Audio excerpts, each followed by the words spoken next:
মায়ের জিনিসের প্রতি একটা আলাদাই টান ছোটোবেলার থেকে। সে আজব কেন, ছোটোর থেকেই এই টানটা রয়ে গেছে আজও পর্যন্ত।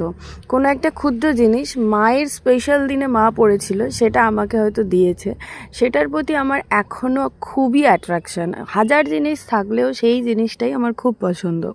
তো সেরকমই দুটো জিনিস আজকে তোমাদের সাথে শেয়ার করব, তো দেখতে থাকো, কন্টিনিউ করতে থাকো। হেই এভরিওয়ান, আমি সুস্মিতা।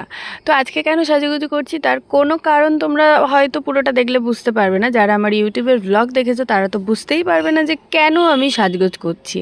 আজকে কার্তিক পুজো। কার্তিক পুজোটা আমার বাড়িতে হচ্ছে না, যেহেতু আমার 2 বছর কার্তিক পুজো অলরেডি হয়ে গেছে। 3 বছর মানে 1 বছর বাকি আছে, তখন আমি প্রেগনেন্ট হয়েছিলাম, তারপর এবছর বাচ্চা, তো সেই জন্য এখন করছি না, পরের বছর করব। কিন্তু কার্তিক তো আছে বাড়িতে, তো তাকে তো আমাকে খেতে টেতে দিতে হবে, পুজো টুজো দিতে হবে।